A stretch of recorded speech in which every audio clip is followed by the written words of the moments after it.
Bonsoir à tous, j'espère que vous allez bien, j'espère que vous passez un bon samedi. C'est un plaisir pour moi de me retrouver ici ce soir, j'ai un peu de temps libre et je voulais faire un direct ce soir parce que j'ai lu récemment un article de l'Évangile 21 qui m'a un peu étonné et donc je voudrais parler de cet article ce soir avec vous. Donc je vais vous partager directement l'article qui se trouve ici. Et cet article s'appelle « La Bible est-elle la parole de Dieu ?» Et donc, cet article est sur le site de The Gospel Coalition, donc Évangile 21 en français. Donc, c'est un site qui est réputé, qui est protestant, évangélique, qui préconise, on va le voir plus tard, dans la confession de foi, les doctrines de la grâce, donc plutôt calviniste, qui a été fondé par Tim Keller et Don Carson, donc des gens, des hommes de Dieu, en tout cas à une époque. Et donc c'est un site qui est réputé. Et donc, quand on lit un article comme ça sur ce site, on s'attend à ce que la réponse soit assez évidente, n'est-ce pas? La Bible est-elle la parole de Dieu? Eh bien oui, la Bible est la parole de Dieu. Mais on va voir que dans cet article, ce n'est pas vraiment ce qui est enseigné. Et il y a eu des articles, j'ai lu déjà des articles sur ce site qui enseignent que la Bible est la parole de Dieu. Et donc, je ne comprends pas pourquoi on trouve aussi ce genre d'article. Donc, je pense que ça vaut la peine de prendre le temps de lire l'article, pratiquement tout l'article, il n'est pas très long. Et après, je voudrais répondre à l'enseignement qui est donné dans cet article et aussi rectifier le tir par rapport à ça et par rapport à ce que nous croyons sur la Bible. J'ai déjà fait une vidéo à ce sujet, je vais essayer de vous montrer ça. Cette vidéo s'appelle « Le scripturalisme et la critique textuelle ». Donc, on le voit ici dans ma playlist sur le scripturalisme. Je crois qu'on le voit, oui. Sur le scripturalisme, et c'est la dernière vidéo ici sur le... Non, on ne le voit pas. Excusez-moi, c'est pas la bonne page. Je recommence. Là. Normalement, on doit le voir là. Oui, et donc c'est ici la dernière vidéo là. Le scripturalisme et la critique textuelle et les grandes lignes de ce que je vais dire dans cette vidéo. Ce soir, je l'ai déjà dit dans ma vidéo sur le scripturalisme et la critique textuelle. Donc, revenons à l'article sur le site de l'Évangile 21. Donc, la Bible est-elle la parole de Dieu? Et je suggère qu'on prend le temps de le lire. Donc, c'est un article qui a été mis en ligne le 22 mars de cette année par Charles Burgunder. Excuse-moi si j'ai écorché son nom, mais je dirais Burgunder. L'autre jour, j'ai discuté avec un pasteur jusqu'à ce qu'il me dise « La Bible contient la parole de Dieu, mais elle est aussi une parole humaine. » Selon lui, l'épisode où Paul demande qu'on lui amène son manteau, de Timothée 4,13, est un épisode certes intéressant dans la vie de l'apôtre, mais ne constitue pas vraiment la parole de Dieu. Dieu a d'autres choses plus utiles à dire aujourd'hui. Tous les théologiens reconnaissent à la Bible une certaine autorité, mais tous ne sont pas d'accord sur la nature de cette autorité. Pour certains, la Bible est surtout approchée sous l'angle d'un document humain. Ce document contient certes la parole de Dieu, mais également des paroles purement humaines. À chacun de discerner ce qui est divin et humain. À l'appui quelques rares contradictions de chiffres dans le texte. Si Dieu est l'auteur absolu de la Bible, disent-ils, il n'y aura aucune erreur. Donc voilà, j'ouvre une parenthèse pour commenter ici. Donc voilà, Charles Burgunder nous présente un peu la problématique, n'est-ce pas? Nous n'avons pas tous, même les théologiens, n'ont pas tous la même idée sur la parole de Dieu. Et certains disent que la parole de Dieu, la Bible contient la parole de Dieu, mais aussi la parole humaine. Et M. Burgunder, Charles Burgunder, dit que leur argumentation est de dire que si c'était la parole de Dieu, il n'y aura aucune erreur. Et je dois dire que je suis d'accord avec ce présupposition. Je suis d'accord avec cette analyse. Mais nous allons voir que Charles Burgunder n'est pas d'accord avec cette analyse-là. Continuons donc dans l'article. Quelles sont ces contradictions apparentes dans la Bible? Il y a des guillemets ici pour le mot contradiction. Quelques exemples. Gad alla vers David et lui fit connaître la chose, la même histoire lue en 2 Samuel 2 Samuel 24, 13, et 1 Chronique 21, 12, dans 2 chiffres différents. Il y a 7 années de famine dans 2 Samuel et 3 années de famine dans 1 Chronique. Et donc, Charles Burgunder dit, que faut-il retenir 7 ou 3 années de famine? Un autre exemple est le nombre d'hommes d'Israël, 2 Samuel 24, 800 000 hommes, 1 Chronique 21, 1100 000 hommes et 470 000 hommes. Donc là encore, une fois, Charles pose la question, que retenir comme chiffre? Encore un exemple, Acasia, le roi, dans 2 Rois 8, 26, avait 22 ans lorsqu'il est devenu roi, et dans 2 Chroniques 22, il avait 42 ans lorsqu'il est devenu roi. Et encore à Charles de poser la question, Acasia devint roi à 22 ans ou à 42 ans? Donc voilà donc 3 exemples qu'il nous donne dans l'Ancien Testament de contradictions apparentes. Et il dit ceci, on trouve aussi ce genre de différence dans le Nouveau Testament. On trouve aussi ce genre de différence dans le Nouveau Testament. Et il donne un exemple. En Matthieu, Jésus a guéri le lèpre, Matthieu 8, 2 à 4. Puis, l'esclave du centenier, 8, 5 à 13. Ensuite, il guérit la belle-mère de Pierre, 8, 14 à 15. Mais en Luc, l'ordre est différent. Jésus guérit la belle-mère de Pierre, Luc 4, 38 à 39, puis le lépreux, Luc 5, 12 à 14, ensuite l'esclave du centenier, Luc 7, 1 à 10. Quel est le bon ordre? Voilà la question que Charles Burgunder, voilà la question qu'il pose. Quel est le bon ordre? Est-ce que le bon ordre est l'ordre donné par Matthieu, le lépreux, puis l'esclave, ensuite la belle-mère de Pierre, ou, comme dans Luc, la belle-mère de Pierre, puis le lépreux et ensuite l'esclave du centenier? Quel est le bon ordre? Continuons donc dans la lecture de cet article.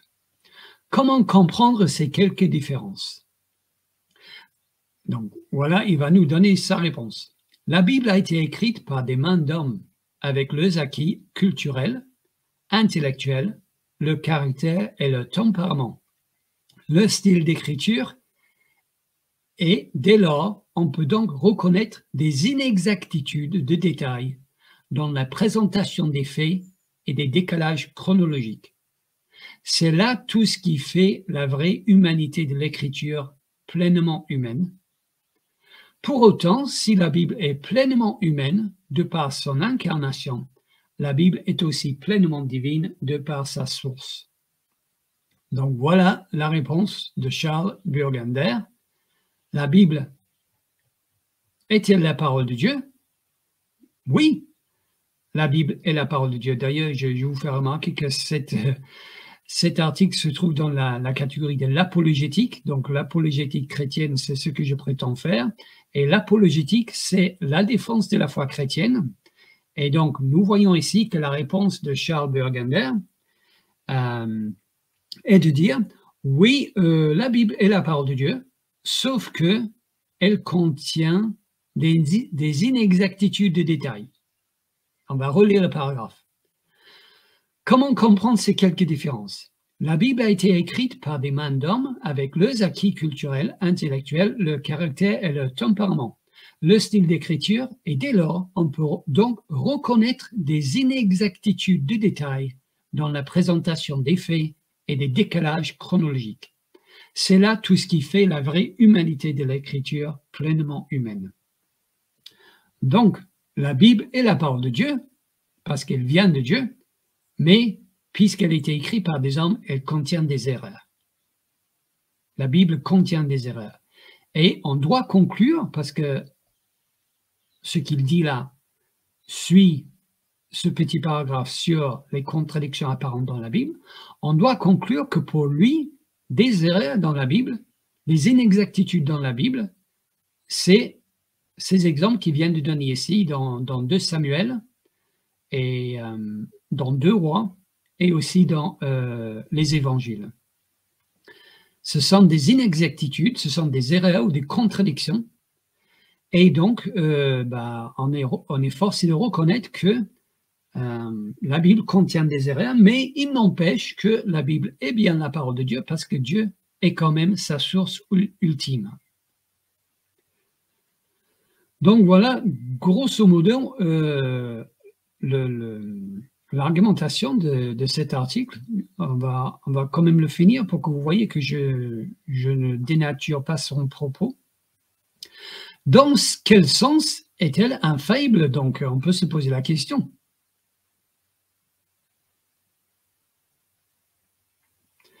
Parce qu'il dit ici, elle est donc infaillible. Mais dans quel sens est-elle infaillible? Les textes bibliques sont entièrement dignes de confiance. Ils sont sûrs et certains. Oui, pas tout apparemment, parce qu'il y a des inexactitudes dans les évangiles apparemment. Ou dit négativement, il ne saurait en aucun cas nous induire en erreur sur Dieu, sur l'homme, sur la réalité du salut, sur le sens de l'histoire. Donc là, j'ouvre une parenthèse. Voilà ce que nous devons donc comprendre. La Bible est infaillible parce qu'elle ne nous induit pas en erreur sur des sujets importants. Voilà comment Charles Burgunder trouve un terrain d'entente entre dire qu'il y a des inexactitudes dans la Bible, d'un côté, donc des erreurs, pour parler clairement, dans la Bible d'un côté, ou des contradictions, et de l'autre côté, de dire quelle est la parole de Dieu, et donc infaillible. Comment faire l'équilibre entre ces deux choses? Eh bien, c'est de dire que sur des sujets importants, la Bible ne nous induit pas en erreur. Sur Dieu, sur l'homme, sur la réalité du salut, sur le sens de l'histoire. Je continue. Il faut bien comprendre la notion d'infaillibilité de l'écriture. Le but de l'écriture est bel et bien atteint infailliblement jusque dans les plus petits détails du texte biblique. La Bible n'a pas la prétention d'être un manuel de géographie, de philosophie, ni même d'être un document historique du peuple de Dieu. Ah bon? Ok. Donc la Bible n'a pas la prétention d'être un document historique du peuple de Dieu, selon lui. Et donc quand il fait des erreurs, eh bien c'est parce qu'on ne doit pas le lire comme un document historique en fait. Donc voilà pourquoi on peut accepter des inexactitudes, parce que la Bible n'est pas un document historique du peuple de Dieu. Donc quand il y a des erreurs de chronologie, c'est parce que elle n'a pas la prétention de relater l'histoire de façon exacte. Je continue. Le but de la Bible est de présenter le salut en Jésus-Christ, puis de nourrir notre espérance jusqu'à ce que nous rencontrions le Seigneur. Cela n'implique pas forcément l'exactitude mathématique, scientifique au sens moderne du terme, de tous les détails qui apparaissent dans les textes. Donc, encore j'ouvre une parenthèse, la Bible est là pour nous présenter le salut en Jésus. Donc s'il se trompe sur quelques détails sans grande importance, c'est pas grave, parce que c'est pas ça son but. Le but de la Bible, c'est de nous présenter Jésus et de nous amener au salut.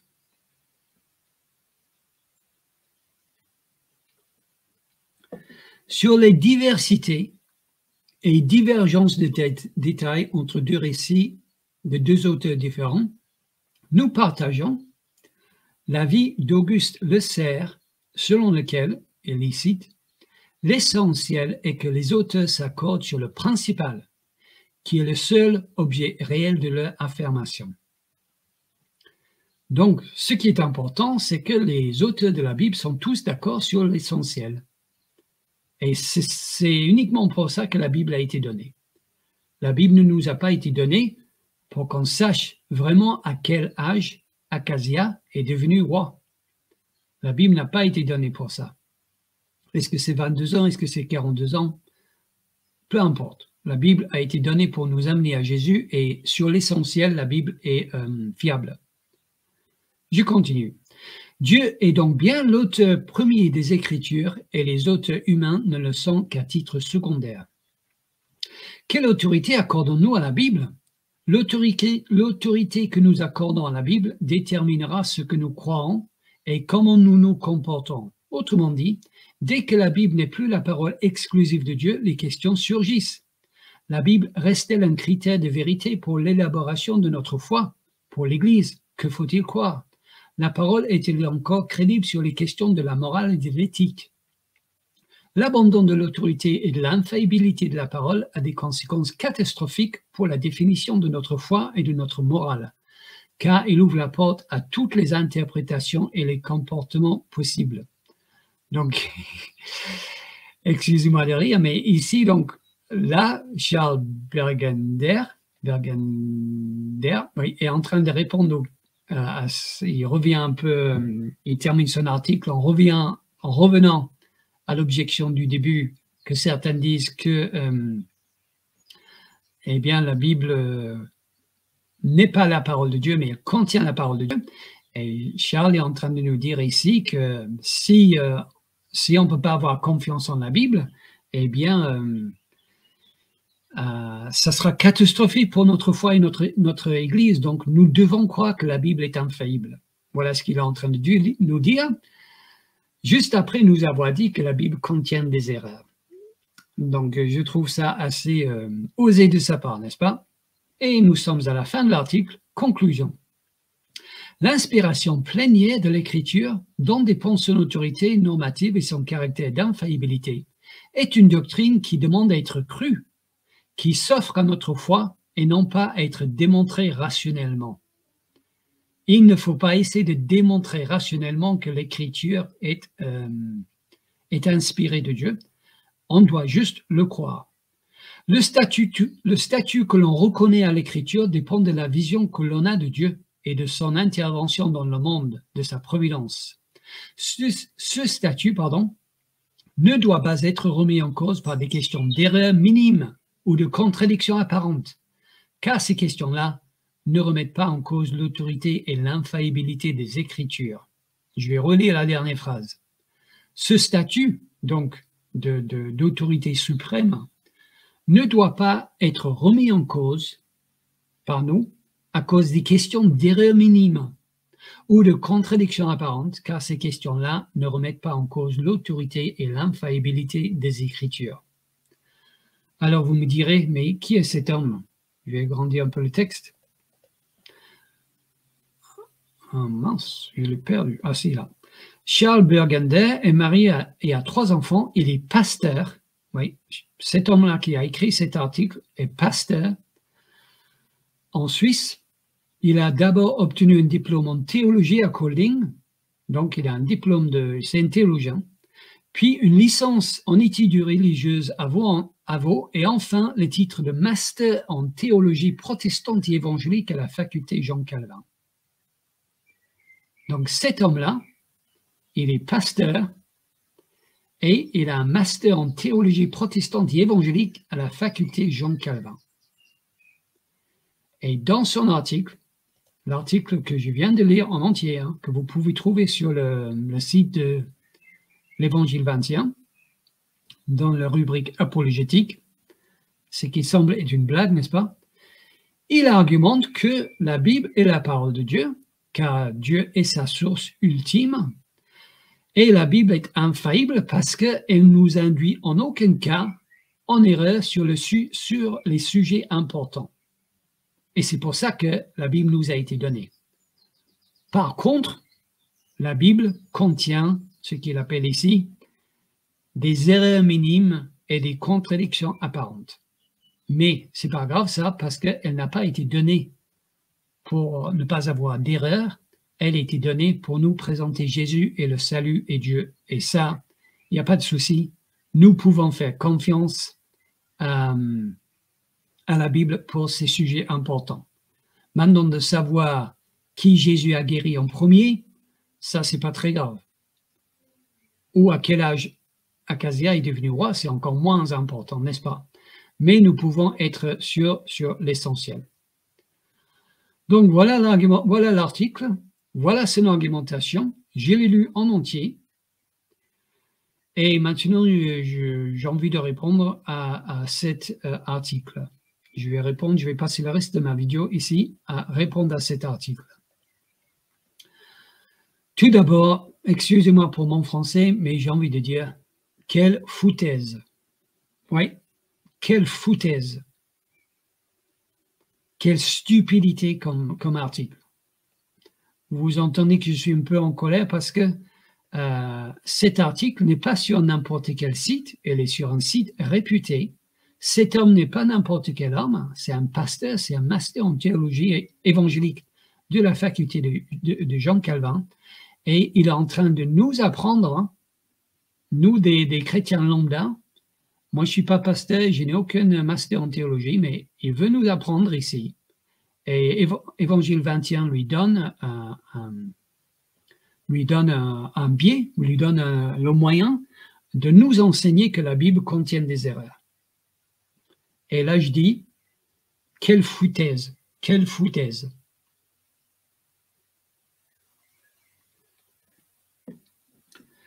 Donc, voici ma réponse à cet article. Tout d'abord, je me demande pourquoi l'Évangile 21 l'a publié. Quel est le but de mettre un tel article sur le site? Est-ce que c'est pour miner la confiance des chrétiens dans la Bible? C'est pour nous faire réfléchir sur l'autorité exacte de la Bible? Je ne comprends pas la démarche. Mais ce qui est sûr, c'est qu'il y a des chrétiens qui peuvent être déstabilisés par un tel article parce que c'est un article qui est présenté comme voulant défendre la foi chrétienne et l'autorité de la Bible, tout en le minimisant, tout en le dénigrant, tout en l'amoindrissant. Donc oui, la Bible est la parole de Dieu, oui, la Bible est infaillible, mais elle contient des erreurs. Même moi, sur la petite chaîne YouTube que j'ai ici, là, je ne permettrai pas à quelqu'un d'utiliser ma chaîne pour enseigner de telles stupidités et de telles erreurs. Alors pourquoi Évangile 21 laisse-t-il quelqu'un utiliser le site dans la rubrique apologétique pour nous apprendre que la Bible contient des erreurs? En plus, c'est d'autant plus surprenant que l'article qui est publié là va à l'encontre de leur propre confession de foi. Je vais vous montrer ici. Donc là, nous sommes sur les documents fondateurs, c'est marqué de l'Évangile 21, confession de foi, dans la partie révélation. La révélation, nous lisons ceci. Nous croyons que Dieu a inspiré les mots inscrits et préservés dans les Écritures, formés des 66 livres de l'Ancien et du Nouveau Testament, qui sont tous les deux le récit et le moyen de son œuvre de salut dans le monde. Seuls ces écrits constituent la parole de Dieu, véritablement inspirée, revêtue d'une pleine autorité et exempte d'erreurs dans les textes originaux, complète dans la révélation de sa volonté en matière de salut, suffisante pour tout ce que Dieu nous demande de croire et de faire, supérieure et ultime dans son autorité sur tous les domaines de la connaissance dont elle parle.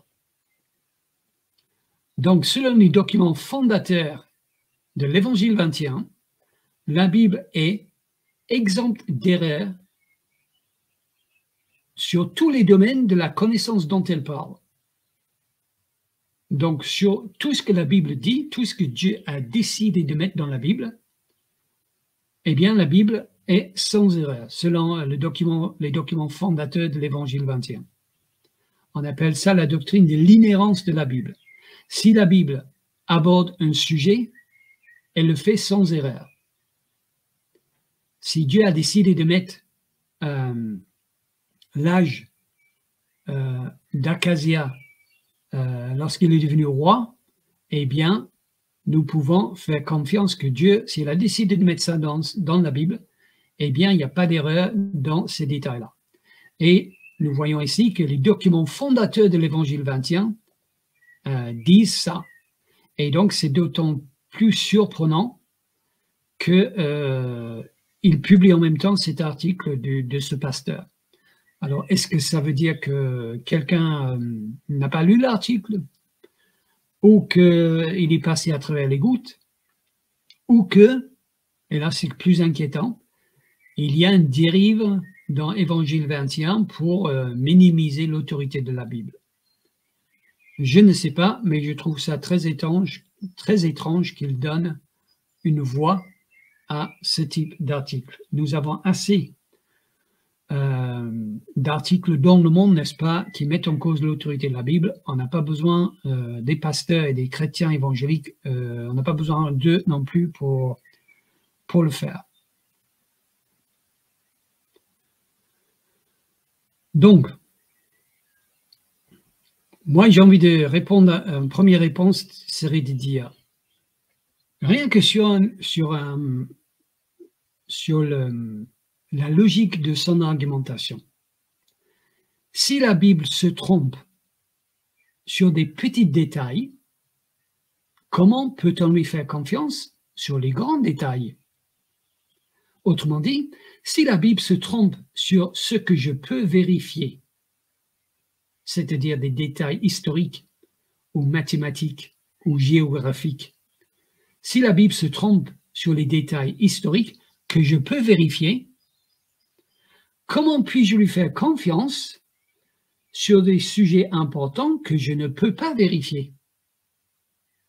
Si la Bible annonce une date qui est erronée ou un âge qui est fausse, et ça je peux vérifier et je peux trouver que ce détail est faux, comment après voulez-vous que je lui fasse confiance à la Bible sur des choses qui sont beaucoup, beaucoup plus importantes et que je n'ai aucun moyen de vérifier, comme par exemple sur Dieu, sur qui est Dieu, sur le salut, sur le moyen d'obtenir le salut, sur la vie après la mort et toutes ces choses qui sont invérifiables. Donc, logiquement, je trouve qu'il y a une incohérence dans son argumentation. Si la Bible se trompe sur les petits détails, comment peut-on lui faire confiance aux grands détails, aux grands sujets? Et si elle se trompe sur des faits que je peux vérifier, comment faire confiance à la Bible pour des choses que je ne peux pas vérifier? Ça serait stupide. C'est comme si quelqu'un dans un tribunal a menti sur des faits qui étaient vérifiables. Après, on ne lui ferait pas confiance sur des choses qu'il annonce qu'on ne peut pas vérifier. Donc, il y a ici une vraie attaque avec cette argumentation sur l'autorité de la Bible. On ne ferait pas confiance à une personne qui se trompe sur des choses vérifiables. On ne lui ferait pas confiance à cette personne sur des choses qui sont invérifiables. Et donc, je pense que cet article pousse les gens à douter sur les sujets importants. Parce que ce que l'article est censé faire est de nous dire, non mais d'accord, la Bible se trompe sur les détails, mais vous pouvez lui faire confiance sur les sujets importants. Mais quelqu'un qui réfléchit un peu va dire, bah, si je ne peux pas faire confiance sur les sujets que je peux vérifier, sur les détails que je peux vérifier, en aucune manière je peux lui faire confiance sur les choses qui sont invérifiables.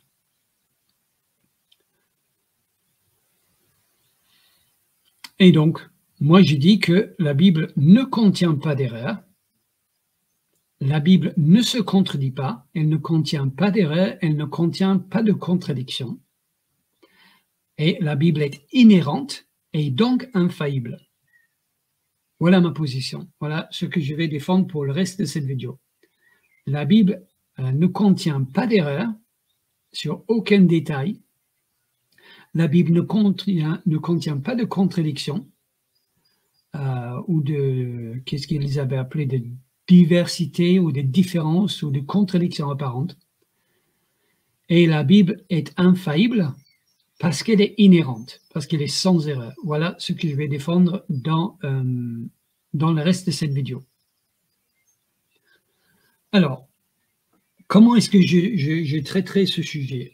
Eh bien, tout d'abord, j'ai envie de dire que ce sujet est très important. L'autorité de la Bible est le fondement de toute notre foi, n'est-ce pas? Tout ce que nous croyons repose sur l'autorité de la Bible. Donc, c'est un sujet très, très important pour un chrétien. Probablement le sujet le plus important. Parce que tout ce que nous croyons sur Jésus, sur le salut, sur Dieu, sur la Trinité, ainsi de suite, repose sur la fiabilité et l'inhérence de la Bible. Donc, sur un sujet si important, nous devons être précis et rigoureux dans nos termes et les mots que nous utilisons. Nous devons être très précis et très rigoureux dans les mots que nous utilisons pour traiter de ce sujet. Et je trouve que ce pasteur ne l'est pas.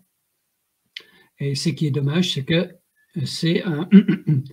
il a un master en théologie, mais je trouve qu'il est très cavalier avec les termes qu'il emploie. Donc, il parle de contradictions apparentes. Alors, on ne sait pas si pour lui, ce sont des vraies contradictions ou pas. On a l'impression que oui. En tout cas, pour nous, les êtres humains, peut-être il dirait pour Dieu, non, mais pour nous, les êtres humains, mais bon, si c'est une contradiction pour nous, eh bien, ça met en cause la fiabilité de la Bible, n'est-ce pas? Et puisqu'il argumente que la Bible contient des erreurs, je pense qu'on est censé comprendre que ces contradictions apparentes sont des vraies contradictions, en tout cas pour nous. Et donc là, j'ai envie de lui dire qu'il aurait dû définir exactement ce qu'il entend par une contradiction et qu'il aurait dû définir, ou en tout cas être beaucoup plus précis sur ce qu'il entend par la Bible. C'est ça que je veux dire quand je dis qu'il faut être précis et rigoureux avec les mots que nous utilisons. Nous devons être précis sur le sens de contradiction et aussi sur le mot Bible, sur le mot la Bible. Par exemple, une contradiction n'est pas une différence. Une contradiction n'est pas une différence. Et ce point est important parce qu'on va le voir qu'un des exemples qu'il donne, notamment dans la chronologie, montre qu'ici, il n'y a pas de contradiction. Il y a des différences peut-être, mais il n'y a pas de contradiction. Un exemple que nous connaissons tous, je pense, c'est l'histoire du démoniaque, Légion. Quand Jésus chasse les démons de Légion, de cet homme, et que les démons vont dans les porceaux.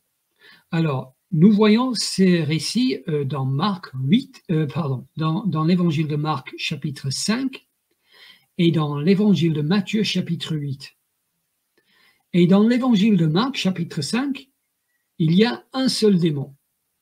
Je me trompe. Il n'y a pas un seul démon. Dans le Marc 5, il y a un seul homme qui vient devant Jésus et de qui Jésus chasse les démons. Sauf que dans Matthieu 8, il y a deux hommes. C'est marqué qu'il y a deux hommes qui viennent voir Jésus et de qui Jésus chasse les démons. Alors ça, c'est une différence, mais ce n'est pas une contradiction. Ce n'est pas une contradiction. Une contradiction serait, imaginons que Marc disait qu'il y avait un homme et que Matthieu disait qu'il n'y avait pas un homme. Ça serait une contradiction. Ou que Marc disait qu'il y avait un homme et que Matthieu disait qu'il y avait 2 hommes, pas un seul. Ça, c'est une contradiction.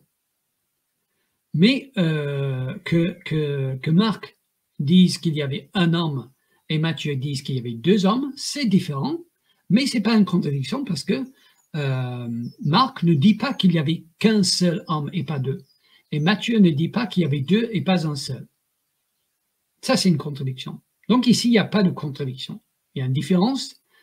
Marc a décidé de focaliser sur un monsieur, Matthieu en a parlé des 2, mais ils ont le droit. Rien ne les oblige de raconter tout ce qui se passe. Ils voulaient focaliser sur le plus important pour eux. Et donc, c'est une différence, mais ce n'est pas une contradiction. Et nous allons voir que cette distinction est importante, surtout quand nous parlons de choses importantes, de sujets importants comme la Bible, nous devons être très précis. Et ici, il y a un manque de rigueur dans cet article. Il n'y a pas cette précision dans cet article. Donc, il aurait dû nous dire ce qu'il entendait par contradiction. Parce qu'il parle de contradiction et après il nous donne des différences. Et une différence n'est pas une contradiction, je viens de le démontrer avec l'exemple de l'homme qui avait une légion de démons en lui. Une contradiction, c'est 2 affirmations, une affirmation qui va à l'encontre de la loi de non-contradiction. Donc une contradiction serait de dire que A égale A, et une autre phrase qui dit A égale non A. Et nous n'avons pas de ce type de contradiction dans la Bible. Donc, qu'est-ce qu'il entend par contradiction? Et deuxième point, qu'est-ce qu'il entend par la Bible? Là aussi, nous devons être rigoureux dans notre pensée et dans notre expression et précise quand nous parlons de ces sujets importants. Et ce n'est pas le cas avec cet article. Il y a une attitude très cavalière, je trouve, sur un sujet aussi important. Est-ce que la Bible, c'est ce que j'ai dans la main? Ben non, ce n'est pas la Bible que j'ai dans la main. Parce que dans le livre que j'ai dans la main, là, il y a des cartes. J'ai des cartes à la fin de ma Bible. Et la Bible n'est pas composée de cartes sur Israël et sur les voyages missionnaires de Paul. Et dans ma Bible, j'ai un glossaire et j'ai un index, même une table de contenu. Est-ce que c'est ça la Bible? Non, ce n'est pas ça la Bible. Donc, ce que j'ai dans ma main, si on veut être vraiment précis, n'est pas la Bible. J'ai autre chose que la Bible parce que j'ai des cartes, j'ai la table de contenu, la table de matière, j'ai un glossaire. Et même si, imaginons que j'enlevais tout ça de ma Bible actuelle, là, que j'ai, eh bien, est-ce que j'ai la Bible alors? Est-ce que c'est ça la Bible? Ah ben non, pas vraiment. À strictement parler, non, parce que cette Bible-là, il est séparé en chapitres et en versets. Et la Bible, telle que nous la définissons en tant que protestants évangéliques, la Bible n'a pas de chapitres et de versets. La Bible n'a pas été écrite par l'apôtre Paul ou par Daniel ou par Moïse avec des chapitres et des versets. Donc, nous devons être très précis quand nous parlons de ces choses. Nous devons être rigoureux dans notre pensée. Donc, c'est quoi la Bible? Eh bien, la Bible, c'est tout ça. Quand on enlève tout ça, il nous reste la Bible. On enlève les cartes, on enlève la table de contenu, la table de matière, on enlève le glossaire, on enlève les chapitres et les versets, et il me reste le texte brut. Est-ce que c'est ça la Bible? Oui, quelque part. Mais même là, nous devons faire très attention, n'est-ce pas? Parce que moi, ma Bible, elle est en français. Donc même là, je dois apporter des précisions. Ma Bible est en français. Et nous savons que la Bible n'a pas été écrite en français. Donc même là, je n'ai pas vraiment la Bible. Il serait plus exact de dire j'ai une traduction de la Bible.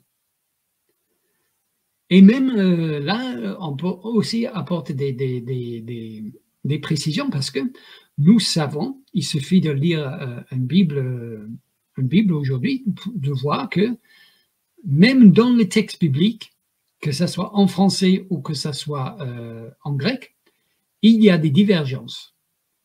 Par exemple, nous savons que la fin de Marc 16, a une fin version courte et ce qu'on appelle une fin longue, la fin longue de Marc. Nous savons que l'histoire de la femme prise en adultère dans Jean 8 n'est pas dans tous les manuscrits. Nous savons que le coma joannien dans 1 Jean n'est pas dans tous les manuscrits. Et donc, est-ce que la Bible, est-ce que ces passages-là sont dans la Bible ou pas? Eh bien là, ça se discute. C'est là où intervient la critique textuelle. Donc, je voudrais vous donner un exemple de ce dont je parle là, parce que ça paraît un peu abstrait. Donc, si je peux donner un exemple, c'est plus voyant, n'est-ce pas? Ici, là, je vais aller dans dans l'évangile de Jean. Je vais vous montrer ça à l'écran. L'évangile de Jean, chapitre 5, version seconde. Et nous voyons donc de 1 à 5. Nous voyons ici, ce qui m'intéresse surtout, c'est le verset 4. Donc, c'est la guérison de l'homme qui était paralytique et qui attendait le mouvement de l'eau. Et verset 4, dans Jean 5, 4 dit « Car un ange descendait de temps en temps dans la piscine et agitait l'eau. Et celui qui est descendu le premier, après que l'eau avait été agitée, était guéri, quelle que fût sa maladie. » Là se trouvait un homme malade depuis 38 ans. Voilà ce que nous lisons dans la version seconde. Par contre, si nous allons dans la version seconde 21, du même passage, nous lisons ceci. Nous voyons ceci. Verset 4, à partir de verset 3, mais verset 4, il est mis entre crochets. Le verset 4 est mis entre crochets. Et quand un verset est mis entre crochets, ça veut dire en fait que ce passage-là ne se trouve pas dans tous les manuscrits. Il y a des manuscrits, et non pas les moindres, qui n'ont pas ce passage-là dans les textes bibliques. Certains l'ont, ce passage-là, le verset 4, dans la marge, comme si quelqu'un avait ajouté ça pour expliquer un peu cette histoire de descendre dans l'eau. Mais il n'est pas dans le texte biblique, dans des manuscrits fiables. Et ici, nous allons, sur ce même passage dans la Bible sommaire, nous apercevons que nous passons du verset 3 au verset 5. Dans Jean 5, nous passons du verset 3 au verset 5, avec un petit bas de page ici, là. Certains manuscrits ont à la suite, ils attendaient le bouillonnement de l'eau car un ange donne. Donc voilà comment nos traductions de la Bible traitent de ces questions de authenticité biblique. Concernant quelques passages de la Bible, comme j'ai dit, Marc 16, Jean 8, le coma joannien, ce passage-là, est-ce que ces passages-là doivent être inclus dans le texte biblique lui-même ou mis en bas de page ou mis entre crochets? Ça, c'est les traducteurs, avec l'aide des critiques textuelles, qui décident ce qu'ils vont faire de ces passages qui sont un peu discutables. Alors, on me dirait, mais pourquoi est-ce qu'on a ces différentes... pourquoi est-ce qu'on a ces passages qui ne sont pas dans tous les manuscrits? Comment ça arrive? C'est pas très pratique, ça, n'est-ce pas? Ça serait mieux qu'on avait tous la même chose. Eh bien, cela arrive parce que nous sommes encore, quand je dis nous, les archéologues sont encore, ça paraît incroyable, mais encore aujourd'hui, ils sont en train de trouver des manuscrits. Voici un exemple que j'ai trouvé donc sur le site Évangélique Info, qui date de quand? Qui date du 28 mars 2022. Et, eh bien, la Bible, la plus grande découverte archéologique de l'histoire, point d'interrogation, il y avait sur une tablette de 1200 ans avant Jésus-Christ. Donc, on voit la taille de la tablette, c'est pas grand. Donc, c'est une découverte archéologique qui vient d'avoir lieu cette année. Là, c'est sur un passage qui concerne plutôt l'Ancien Testament, parce qu'il y a le nom de Yahvé, qui a été trouvé en Cisjordanie. Et donc, voilà, c'est super, c'est chouette.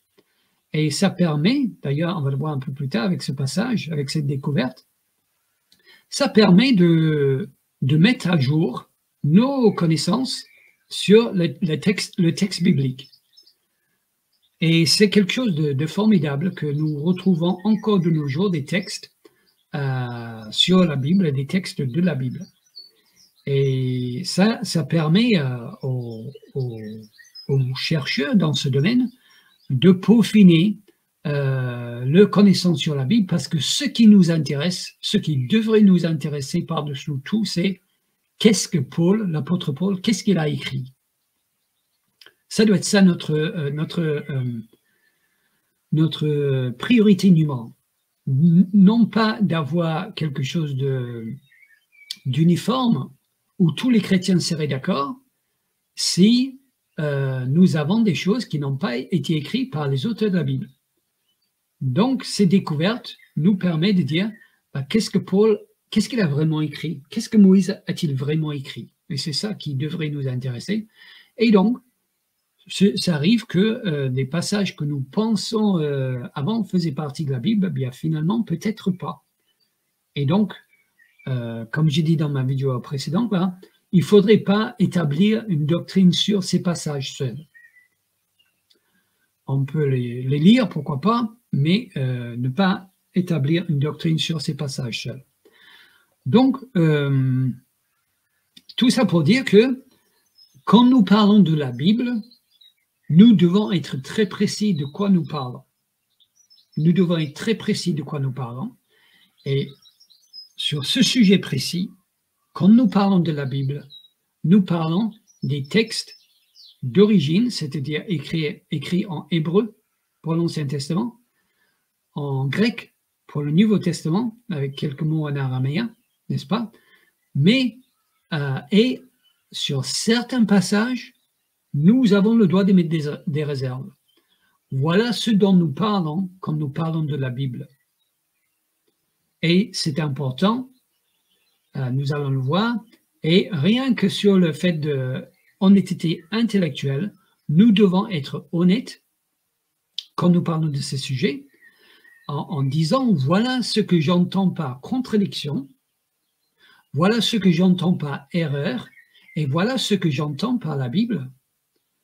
Et c'est important d'être précis sur ce sujet, comme nous allons voir par la suite. Voilà donc ce que je dirais en premier. Pour résumer tout ça, on pourrait dire que la Bible est un puzzle de 100 pièces et nous en avons 105 pièces. C'est-à-dire que nous avons des textes comme l'exemple que je viens de donner sur la piscine de Bethsaïda, n'est-ce pas? Où nous ne sommes pas vraiment sûrs si ça fait partie de la Bible ou pas. On a un peu trop. Ça peut apporter un éclaircissement, mais on ne devrait pas fonder une doctrine là-dessus. Donc, voilà pour mon premier point. Maintenant, je voudrais aller plus dans les détails sur ce que M. Burgunder a dit dans son article concernant les erreurs qu'il a trouvées. Il a donné quelques exemples d'erreurs qu'il dit avoir trouvées, et je voudrais qu'on prenne le temps de regarder ces erreurs-là brièvement. Donc, je vais remettre l'article à l'écran. Voici, et voilà donc quelles sont ces contradictions apparentes dans la Bible. Donc, nous voyons ici les exemples. Alors, je ne vais pas prendre tous les exemples pour une question de temps. Je vais prendre l'exemple de l'âge d'Acasia. Et je vais prendre l'exemple qui donne de la chronologie historique dans le Nouveau Testament, parce qu'il me semble quand même que s'attaquer au Nouveau Testament est plus grave que de s'attaquer à l'âge d'Achasia quand il est devenu roi.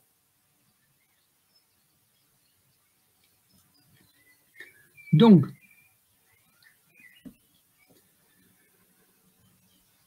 comment répondre à cette argumentation que 2 Rois dit qu'Achasia est devenu roi à 22 ans et 2 Chroniques dit qu'il est devenu à 42 ans. Et d'ailleurs, vous pouvez vérifier, c'est bien ce qui est marqué.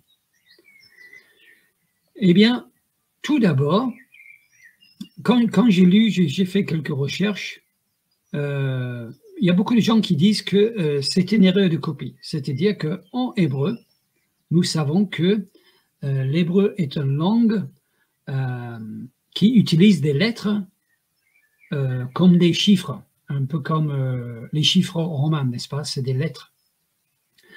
Et donc, apparemment, la combinaison de lettres qui dans 22 et qui dans 42 sont très proches. Et donc, ce serait donc une question de copie.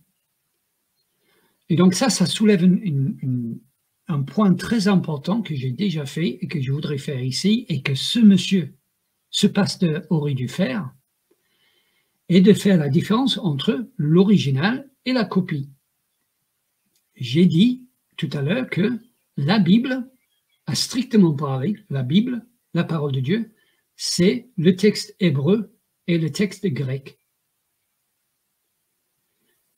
Et à strictement parler, si vraiment nous voulons vraiment parler de la Bible au sens premier du terme, eh bien la Bible, c'est ce qu'on appelle les orthographes, c'est-à-dire ce qui a été écrit par Moïse, par Jérémie, par Daniel, par Ésaïe, par Ézéchiel, ainsi de suite, par Matthieu, Marc, Luc, Jean, Paul, ainsi de suite.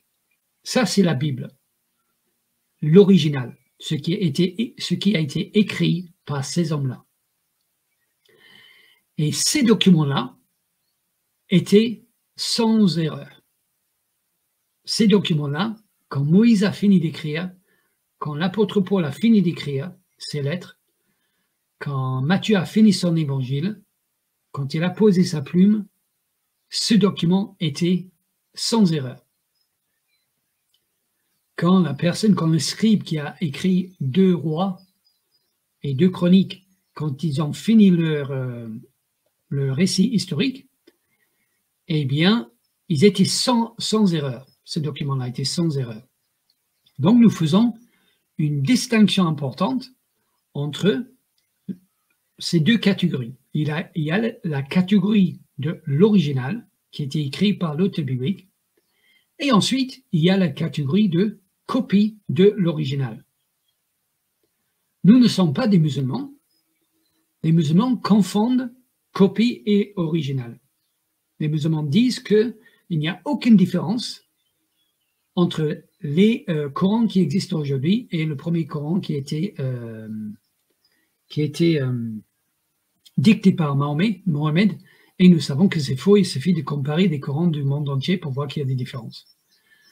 Mais nous sommes des chrétiens protestants évangéliques et nous disons qu'il y a l'original, ça c'est une catégorie unique, et après il y a la copie de l'original, c'est une autre catégorie, et non, on ne doit pas les confondre. Et la Bible, à strictement parler, la Bible c'est l'original. C'est ce qui a été écrit par l'auteur biblique. Et ceci, nous allons le voir, a toujours été la position des protestants évangéliques. Ce n'est pas quelque chose que j'invente comme une esquive ou comme un moyen de contourner ce problème. C'est quelque chose que les protestants ont toujours affirmé. Ce sont les manuscrits d'origine qui sont inspirés de Dieu. Ce sont les manuscrits d'origine qui sont inspirés de Dieu, qui sont inhérents et infaillibles. Ce manuscrit-là ne contient pas de contradiction ni d'erreur. Par contre, une copie peut contenir des dizaines, voire des centaines d'erreurs. Une copie peut contenir des dizaines, voire des centaines d'erreurs. Ça, ce n'est pas grave, ça, parce que nous faisons la différence entre une copie et l'original du copie. Et donc, la première argumentation que certaines personnes donnent concernant l'âge d'Acacia, c'est de dire c'est une erreur de copie. Je ne suis pas convaincu, mais déjà, ça solutionne le problème, n'est-ce pas? Pourquoi Charles Burgunder, excusez-moi, j'ai du mal à retenir son nom, oui, pourquoi Charles Burgunder, pourquoi ce pasteur n'a pas inclus dans son article cette possibilité que c'est une erreur de copie et de faire la différence entre l'original et la copie. Une copiste peut faire une erreur, en aucun cas, ça prouve que l'original était erroné. Ce n'est pas ça notre position. Notre position est de dire que l'original était sans erreur, mais une copie peut avoir des dizaines ou des centaines d'erreurs. Donc voilà déjà comme première réponse. Une autre réponse est de revenir à cet article-là sur la découverte récente. Une autre réponse que ce pasteur aurait pu donner est une petite mise en garde, toujours utile pour nous les hommes modernes, civilisés qui savent tout, n'est-ce pas? Dans cette découverte-là, ce qui est intéressant avec cette découverte, c'est que ils ont trouvé une tablette qui date de 1200 ans avant Jésus-Christ, donc à peu près l'époque de Moïse. Et sur cette tablette-là, ils ont trouvé le nom de Yahvé. Ils ont trouvé le nom de Yahvé. Alors, pour nous, chrétiens qui croient en la Bible, on dit oui, et alors? Sauf que ça bouscule tout dans certains domaines chrétiens, surtout dans les facultés pas très croyantes. Pourquoi? Parce que il y a la théorie, alors comment il s'appelle cette théorie-là? J'ai oublié le nom. La théorie de Graff-Wellhausen. Je vais essayer de vous montrer ça. Et cette théorie disait que c'est cette théorie qui dit, en fait, je ne sais pas si vous connaissez ça, mais que la Torah n'a pas été écrite par la même personne. Et nous savons que la Torah n'a pas été écrite par la même personne parce que, voici à l'écran, donc, l'hypothèse documentaire ou la théorie de, moi j'appelais ça la théorie de Graff-Wellhausen, mais on peut appeler ça la théorie documentaire. Et en fait, voilà, ce schéma montre un peu à quel point c'est complexe, le système de Graff-Wellhausen. Et grosso modo, je vais vite. Cette théorie dit que la Torah n'a pas été écrite par le même auteur parce qu'on ne trouvons pas le même nom de Dieu. Nous trouvons parfois le nom de Yahvé, donc, mais aussi nous trouvons le nom de Elohim, et nous trouvons d'autres mots, je ne sais plus. Et donc, ça prouve que c'est pas donc, dans certaines parties, Dieu est désigné comme étant Yahvé, et d'autres parties, Dieu est désigné comme étant Elohim, donc ce n'est pas des mêmes auteurs, et donc c'est pas Moïse qui a écrit la Torah. Sauf que cette découverte-là, eh bien, elle fait tout ça voler en éclats, parce que, eh bien, nous trouvons le nom de Yahvé qui date de l'époque de Moïse, dans cette tablette. Donc les archéologues, ont daté cette tablette d'environ 1200 ans avant Jésus-Christ, c'est-à-dire à l'époque de Moïse, et stupéfaction, nous trouvons le mot Yahvé dans cette tablette. Donc ça fait voler en éclats la théorie de Graff-Wellhausen. Les mecs, ils se sont royalement plantés avec leur théorie. Donc, leur théorie, ça ne vaut plus rien parce que c'était basé sur le fait que le nom de Yahvé est devenu plus tard, mais nous voyons que c'est faux. Et donc, ça arrive souvent, c'est arrivé avec les Hittites, qui ne devaient pas exister. C'est arrivé assez souvent que des gens très intelligents qui ont des doctorats et tout ça émettent des hypothèses très intéressantes et que quelques décennies ou quelques siècles plus tard, il y a une découverte archéologique qui fait voler en éclats la théorie, tout simplement, et qui montre que ce que les chrétiens disaient au début, les simples chrétiens pas instruits comme moi, par exemple, eh bien, on avait raison. C'est-à-dire que c'est probablement Moïse qui a écrit la Torah, et on peut dire ça pour la simple raison que on trouve le nom de Yahvé aussi dans la Torah.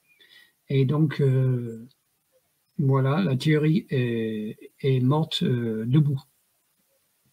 Et donc, pourquoi je dis ça? Je dis ça parce que je trouve quand même que, eh bien, ce pasteur, il aurait pu nous dire ça dans son article. Il aurait pu nous dire ça dans son article en disant « Attention, on ne doit pas tirer des conclusions trop hâtives concernant l'âge d'Acacia, parce qu'on a déjà émis des théories très élaborées et on a vu après qu'on s'est planté. Donc, faisons attention à ce que nous disons sur ces différences. » Moi, avec une attitude plus humble, je dirais quand même que je pense que l'auteur biblique qui écrivait à peu près à l'époque de tout ça connaissait l'âge de ce roi quand il est devenu roi mieux que moi. Et que s'il y a deux âges donnés, il y a peut-être une bonne raison. Et d'ailleurs, ça m'amène à cet article que j'ai trouvé. Et cet article, donc, il est écrit en anglais. Je mettrai le lien dans la description de ma vidéo, mais malheureusement, elle est en anglais. Donc, si vous lisez l'anglais, vous pouvez le lire, ou sinon, vous pourrez me traduire. Donc, on voit l'article ici. C'est sur un blog qui s'appelle Following Truth. Et donc, la question, c'est « How old was Ahaziah ?» Alors, en anglais, comment on dirait ça? Ahaziah, oui, je crois qu'on dirait Ahaziah. « How old was Ahaziah when he became king ?» Donc, c'est la même question concernant l'âge d'Acacia quand il est devenu roi. Alors, je vais descendre la page pour vous faire voir que l'article est long. Donc, c'est pour ça que je ne vais pas tout lire, je ne vais même pas essayer de vous résumer. C'est très détaillé, très intéressant. Voilà, ça continue, ça continue. Et ce que dit cette personne est que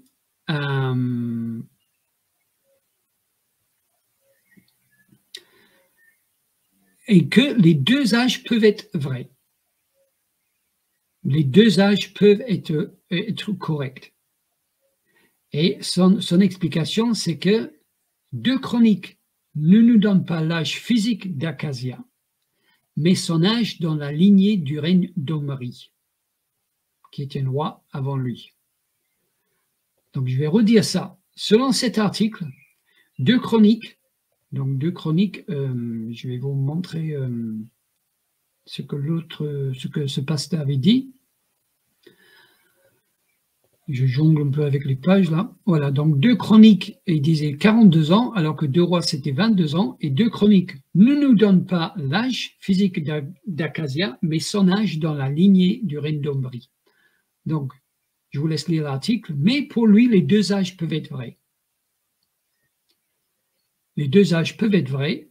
Et donc, moi, ma question, encore une fois, est que pourquoi ce pasteur n'en a-t-il pas parlé?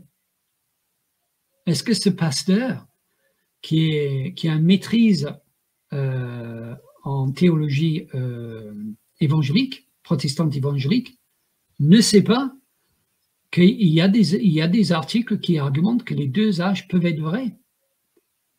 Moi, honnêtement, ça m'a pris quoi? Ça m'a pris 10 minutes de faire une recherche sur Internet et de trouver que quelqu'un avait des bons arguments pour dire que les deux âges étaient vrais. Donc, pourquoi est-ce qu'il n'en parle pas? Est-ce qu'il ne le sait pas? À ce moment-là, s'il ne le sait pas, il est incompétent. Il faut dire ce qu'il est. S'il ne sait pas qu'il y a des articles qui argumentent que les deux âges sont vrais, c'est un incompétent. Il ne devait pas écrire sur un sujet aussi important. S'il n'a pas fait de recherches, eh bien, il est irresponsable. Il ne devrait pas écrire sur un sujet important. Et s'il le sait et il ne l'a pas mis, eh bien là, je ne sais pas comment il faut le qualifier, mais c'est grave, n'est-ce pas?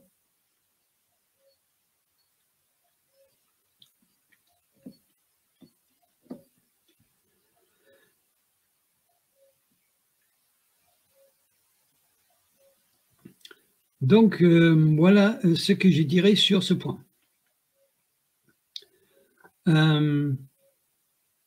Donc, voilà, en conclusion de ce premier point, je dirais que nous devons garder un esprit ouvert concernant ces soi-disant différences, erreurs, contradictions. Gardons un esprit ouvert à une possible explication.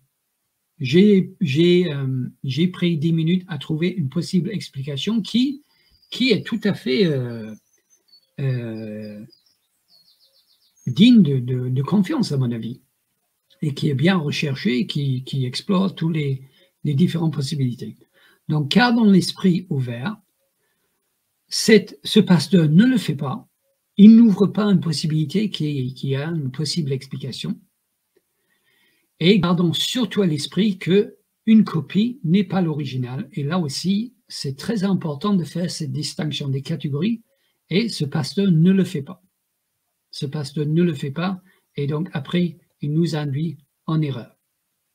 Et là, c'est vraiment pour moi, c'est irresponsable. Venons maintenant à son deuxième exemple. Alors, son deuxième exemple, c'est encore plus grave pour moi. Le deuxième exemple de différence dans la Bible, c'est les évangiles. Donc, voici, concernant les évangiles, donc on retrouve aussi ce genre de différence dans le Nouveau Testament. Alors, moi, je viens de montrer que s'il y a une différence, c'est une différence dans une copie et pas dans l'original, et ça change tout. Et je viens de montrer aussi qu'il n'y a peut-être pas de différence du tout, mais peut-être les deux âges sont exacts, mais parlent de deux choses différentes. Donc, voilà. Alors, qu'est-ce qu'on va trouver dans le Nouveau Testament, alors, selon ce pasteur? Eh bien, nous trouvons donc une différence de chronologie. L'ordre qui est donné en Matthieu n'est pas le même qu'en Luc, alors que c'est les mêmes événements. Alors, je vais relire ce qu'il dit ici parce que c'est très important. En Matthieu, Jésus a guéri le lépreux, puis, et c'est mis en gras, puis l'esclave, ensuite la belle-mère de Pierre. Donc Jésus guérit le lépreux en premier, en deuxième l'esclave et en troisième la belle-mère de Pierre. Par contre, en Marc, selon ce pasteur, l'ordre est différent. Jésus guérit la belle-mère en premier, en deuxième le lépreux, puis ensuite troisième l'esclave. Voilà la différence. Alors, moi je suis allé voir les passages de la Bible qui citent.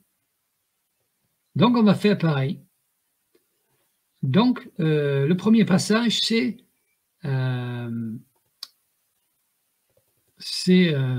qu'est-ce que j'ai dit en premier? J'ai dit Matthieu. Donc le premier passage c'est Matthieu. Regardons Matthieu. Matthieu 8.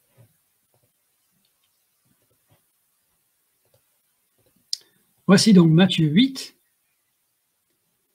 Alors, effectivement, nous voyons, donc là je l'ai pris dans la version nouvelle édition de Genève, mais peu importe. Donc nous voyons en premier, guérison d'un lépreux, guérison d'un serviteur de centenier, guérison de la belle-mère de Pierre. Donc, ce que dit ce pasteur est vrai. Lépreux 1, esclave 2, ou serviteur 2 et belle-mère de Pierre 3. Et après, je suis allé voir le passage dans Luc pour vérifier. Je vais montrer le passage de Luc pour voir s'il a raison. Parce que dans le passage de Luc, il dit que l'ordre est inversé. Alors, vérifions pour voir si l'ordre est inversé. Luc 4. Alors, Luc 4 commence avec la tentation de Jésus. Ensuite, nous avons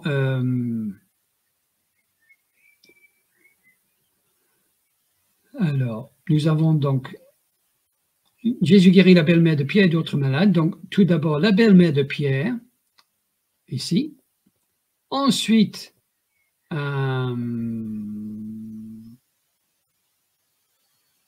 d'autres personnes et un lépreux, et ensuite l'esclave du centenier, mais ça se trouve dans le chapitre 5, je crois. Le lépreux, pardon, voilà, le lépreux dans le chapitre 5 et le paralytique, non, je me trompe. Le lépreux, je retourne à la qu'est-ce qu'il dit? Tout d'abord, la belle-mère de Pierre, ça on l'avait vu. Ensuite, le lépreux. Et après le centenier, là c'est pas marqué, mais c'est peut-être ici. En tout cas, j'ai vérifié et ce qu'il dit est vrai. Donc, j'ai déjà vérifié et ce qu'il dit est vrai. Ce qu'il dit est vrai sur l'ordre. Alors, problématique, n'est-ce pas? Eh bien, pas vraiment, parce que il suffit de lire le passage, et donc là, je vais retourner à Matthieu, parce que l'avantage de Matthieu, c'est que nous trouvons tous les trois événements ensemble. Donc, dans Matthieu, c'est premier lépreux, deuxième esclave, troisième belle-mère. Donc, je lis. Lorsque Jésus fut descendu de la montagne, une grande foule le suivit. Et voici un lépreux, s'étant approché, se prosterna devant lui et dit, « Seigneur, si tu le veux, tu peux me rendre pur. » Jésus étendit la main, le toucha et dit, « Je le veux, sois pur. » Aussitôt, il fut purifié de sa lèpre. Puis Jésus lui dit, « Garde-toi d'en parler à personne, mais va te montrer au sacrificateur et présente l'offrande que Moïse a prescrit afin que cela le serve de témoignage. » Comme Jésus entrait dans Capernaum, un centenier l'aborda, le priant et disant, « Seigneur, mon serviteur est couché. » Est-ce que vous avez remarqué quelque chose ici? Eh bien, nous n'avons pas de puis, ensuite, après ça. Il n'est pas dans le récit biblique là.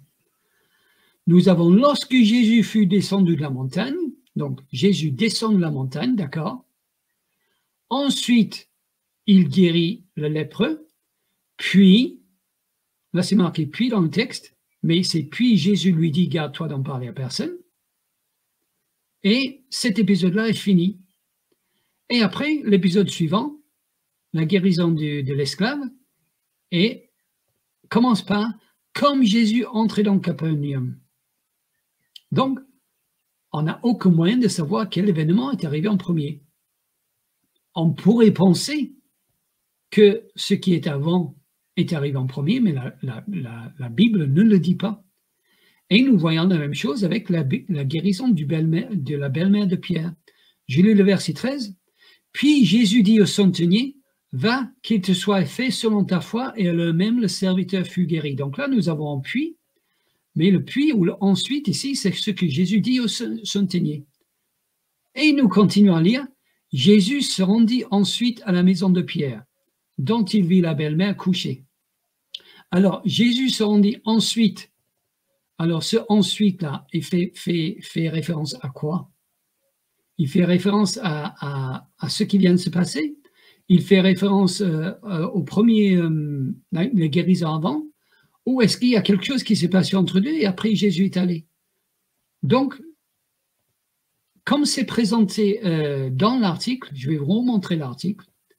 Dans l'article ici, se passe dans l'impression, je vais vous remontrer l'article ici, c'est marqué, Jésus guérit le lépreux, puis l'esclave. Ça, on n'en sait rien. On vient de le lire. Il n'y a pas de puis dans le texte biblique. Le puis dans le texte biblique dit « et puis Jésus lui a dit ». Mais après, Jésus a guéri l'esclave du centenier quand il arrivait à Capernaum. Et là, on n'a aucune idée de la datation de l'ordre chronologique par rapport aux lèpres. Le récit biblique ne nous le dit pas. Et là, c'est marqué « ensuite, il guérit la belle-mère de Pierre ». Mais là encore, nous ne savons pas si le « ensuite » dans le texte biblique fait référence à l'esclave ou fait référence à autre chose. Donc, et c'est la même chose dans Luc. Vous pouvez aller vérifier. Donc ici, là, je trouve que la présentation qui est donnée n'est pas honnête. Ici, je mets en cause l'honnêteté intellectuelle de ce pasteur. Parce que la présentation qui est donnée ici, avec les mots « puis »,« ensuite » écrits en gras, donne l'impression pour quelqu'un qui ne va pas vérifier que les auteurs de la Bible, Matthieu et Luc en l'occurrence, mettent ces événements dans un ordre chronologique. Et ce n'est pas le cas. Ce n'est pas le cas. Il suffit d'aller lire, ce n'est pas le cas. Certes, les ordres suivent dans le texte biblique, mais nous savons qu'un auteur a le droit, s'il veut, de placer des événements, de classer des faits historiques, soit dans un ordre chronologique, ou soit par thème. On a le droit, si on veut, d'ailleurs ça se fait beaucoup maintenant dans les livres d'histoire, dans le manuel d'histoire, de classer des événements historiques, non pas par ordre chronologique, mais par thème. Par exemple, on aurait un chapitre sur les croisés, les croisades. Voilà, on les regroupe tous. Un autre chapitre sur autre chose, la guerre froide, qui a duré un certain temps, mais on met tout ensemble. Et donc, l'auteur biblique aussi a le droit, s'il veut, et ça arrive assez souvent, je pense, de classer des faits historiques, non pas par ordre chronologique, mais par thème. Il veut faire ressortir un certain point sur Jésus, sur sa nature, sur sa divinité, et donc il choisit, il manie des faits historiques pour donner plus de force à son argumentation, au point qu'il veut développer, au point sur lequel il veut mettre le focus. C'est son droit. Dans la mesure où il ne nous donne aucune chronologie, qu'il ne dit pas, premièrement, ça s'est arrivé, deuxièmement, ça s'est arrivé, eh bien, il les classe comme il veut. Il les classe comme il veut, et quand ce pasteur dit que, premièrement, il fait ça, ensuite, il fait ça, et puis il fait ça, et quand on vérifie dans le texte biblique lui-même, c'est pas écrit ça, je trouve qu'ici, il y a une forme de malhonnêteté parce que ça donne vraiment l'impression que la Bible dit qu'il y a premier, deuxième, troisième, premièrement, deuxièmement, troisièmement, et ce n'est pas marqué dans la Bible. Je trouve qu'ici qu'il est très prompt à parler de contradiction, à parler de différence, et il n'y en a pas. Et c'est un peu ce qui caractérise cet article pour moi. Non seulement il y a un manque de rigueur dans les termes et les mots utilisés, un manque de précision sur un sujet très important, mais cet auteur, ce pasteur, est très prompt, très prêt à présumer qu'il y a une erreur, à présumer l'erreur ou la faute, plutôt que de donner le bénéfice du doute, plutôt que de rester ouvert. Et ici, non seulement je dirais qu'il est prêt à présumer une faute, mais même presque il en fabrique une. La présentation de son exemple ici, c'est presque la fabrication d'une erreur qui n'existe pas dans le récit biblique. Donc là, c'est très, très problématique. Je pense que j'ai montré que son attitude vis-à-vis de ce sujet est cavalière. Il y a un manque de précision, un manque de rigueur. Et ici, déjà sur l'âge d'Acasia, il n'a pas laissé le bénéfice du doute, laissé planer le fait qu'il avait une explication, il n'a pas fait la différence entre la catégorie d'original et de copie. Et ici, concernant les évangiles quand même, bah, j'ai l'impression, ça donne l'impression qu'ils fabriquent une erreur, une différence où il n'y en a pas. Dans les textes bibliques, il n'y en a pas, c'est sûr.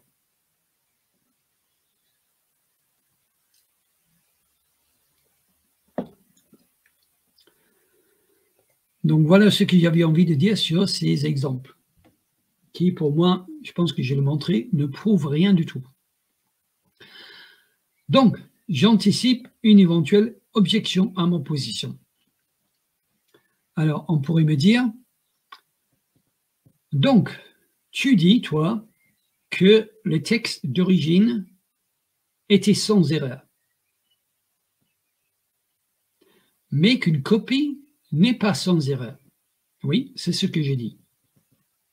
Le problème avec ça, on me dirait, c'est que nous n'avons plus les textes d'origine.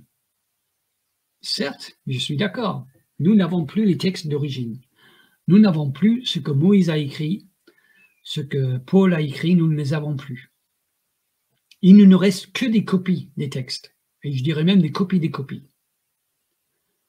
Comment savoir donc ce que disaient les textes d'origine? Voilà ce qu'on pourrait me dire.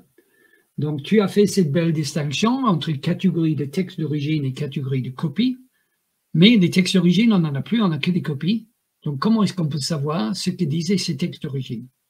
Eh bien, je réponds, nous pouvons le savoir en comparant les copies. Nous prenons toutes les copies qui existent, et il y en a beaucoup maintenant, grâce aux découvertes archéologiques, et nous les comparons les unes avec les autres. D'ailleurs, il y a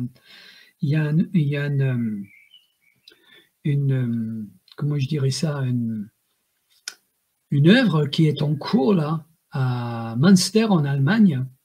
Ça s'appelle CGBM, je crois, si je ne me trompe pas, où ils sont en train de comparer toutes les copies de façon par ordinateur, ce qui n'a jamais été fait. Et c'est très intéressant, les conclusions qu'ils sont en train de trouver sont très intéressantes pour nous, des chrétiens évangéliques. Donc, nous comparons les copies, les unes avec les autres, pour voir ce que les textes d'origine disaient. Là,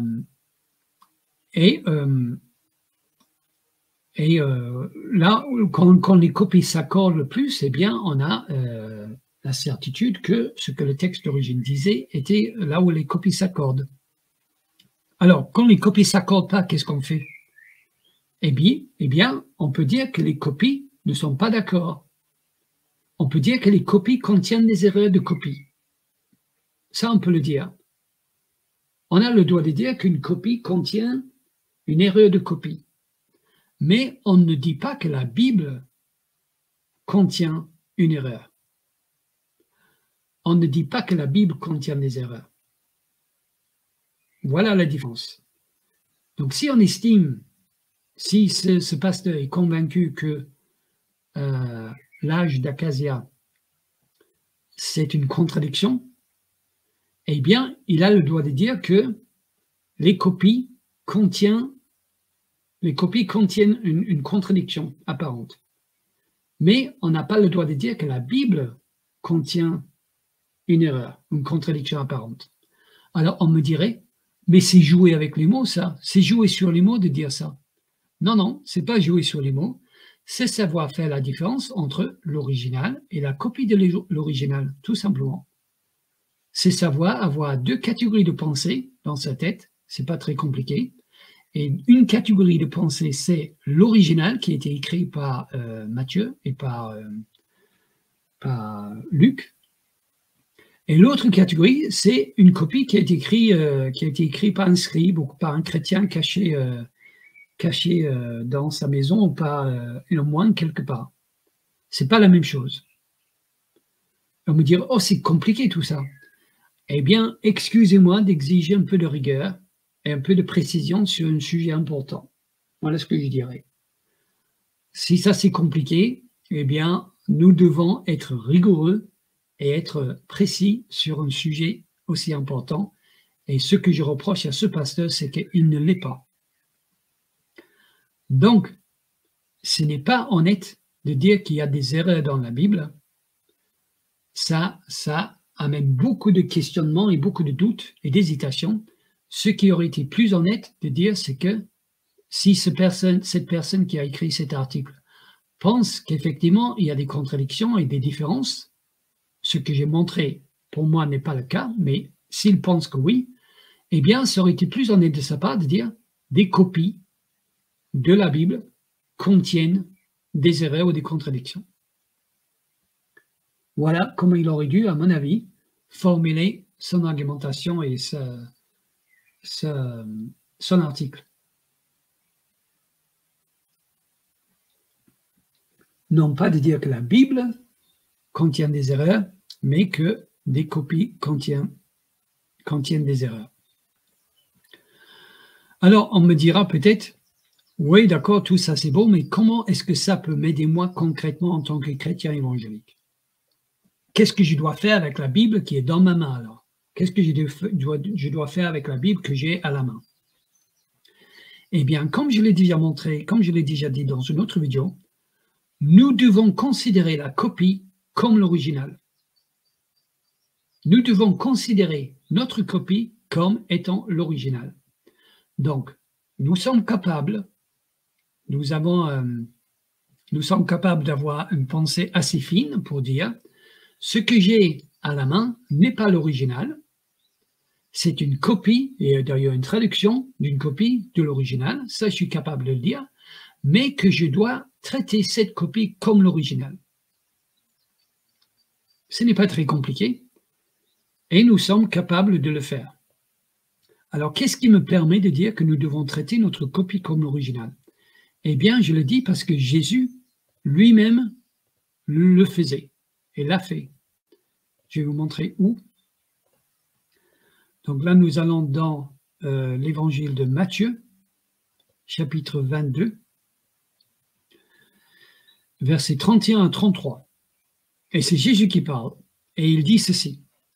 Pour ce qui concerne la résurrection des morts, n'avez-vous pas lu ce que Dieu vous a dit? Je suis le Dieu d'Abraham, le Dieu d'Isaac et le Dieu de Jacob. Dieu n'est pas le Dieu des morts, mais des vivants. La foule qui écoutait fut frappée de l'enseignement de Jésus. Donc, ce qui est intéressant à noter ici, c'est que Jésus dit aux pharisiens qui l'écoutaient, il cite la Torah, il cite Exode, l'événement du buisson ardent, n'est-ce pas? Et il dit ceci, « N'avez-vous pas lu ce que Dieu vous a dit ?»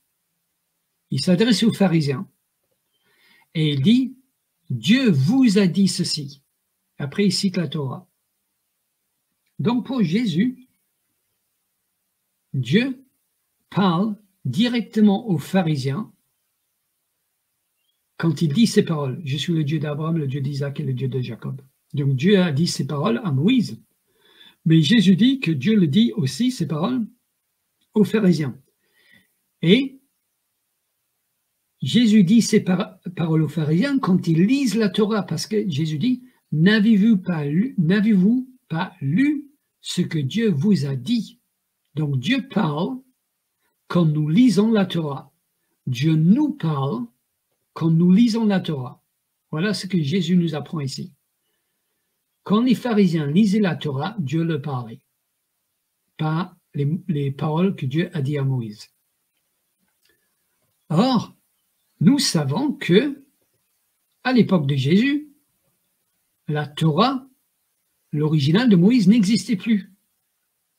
Il y a un laps de temps de 2000 ans, n'est-ce pas? Donc, nous savons que ce que les pharisiens et c'est les sadducéens dans ce cas-là, je crois, mais peu importe. Ce que ces responsables religieux lisaient n'était pas la Torah de Moïse. Il y a longtemps qu'il était détruit dans l'Arche de l'Alliance et tout ça. C'est une copie de la Torah. Ils avaient des copies dans les synagogues et dans les temples. Mais Jésus ici ne dit pas « Oui, non, mais c'est une copie, donc c'est pas... Vous ne pouvez pas savoir exactement parce que vous n'avez pas l'original. » Jésus le dit quand ils lisent la copie « N'avez-vous pas lu ce que Dieu vous a dit ?» C'est-à-dire que pour Jésus, Dieu parle aux Sadducéens quand ils lisent la copie qu'ils ont de leur Torah. que ce soit une copie qui est dans le temple, une copie dans une synagogue, ou même peut-être certains scribes avaient leur propre copie. Hein. Peu importe, Jésus traite la copie comme si c'était l'original. Jésus utilise la copie comme si c'était considéré la copie comme l'original. Et disait que les Sadducéens devaient faire pareil. Et nous savons que les apôtres aussi, ils n'avaient que des copies. Les apôtres aussi, ils n'avaient que des copies, ils n'avaient pas l'original de l'Ancien Testament. Et aussi, eux, ils les citaient sans aucun problème. Ils citaient parfois même la Septante, donc une traduction grecque de l'original. Ils le citaient sans problème. Donc, nous devons faire comme eux. Nous devons suivre leur exemple, c'est-à-dire considérer la copie comme étant l'original. Nous devons croire les copies. Donc, la Bible que j'ai à la main, c'est une copie. Je dois la croire comme si c'était l'original. Et je serai jugé sur mon attitude envers cette copie comme si c'était l'original. Donc, nous sommes capables de dire que cette Bible que j'ai n'est pas l'original, mais je dois le considérer, le traiter comme si c'était l'original. C'est l'exemple de Jésus, c'est l'exemple des apôtres, et c'est là-dessus que je serai jugé. Comme je sais ça? Parce que Jésus a dit, « N'avez-vous pas lu ce que Dieu vous a dit ?» Dieu me parle directement quand je lis ma copie de la Bible. Dieu me parle directement quand je lis la copie de la Bible. Et donc, je dois croire ma copie comme si j'avais l'original avec moi. Donc voilà, je voudrais finir donc en disant ce que je crois concernant la parole de Dieu. Et pour faire ça, je vais aller sur le site, parce que je pense que si jamais vous avez lu l'article de ce pasteur, il a peut-être miné votre foi, il a peut-être rogné votre confiance sur la parole de Dieu, et moi j'ai envie de redonner confiance en la parole de Dieu parce qu'elle est totalement digne de confiance.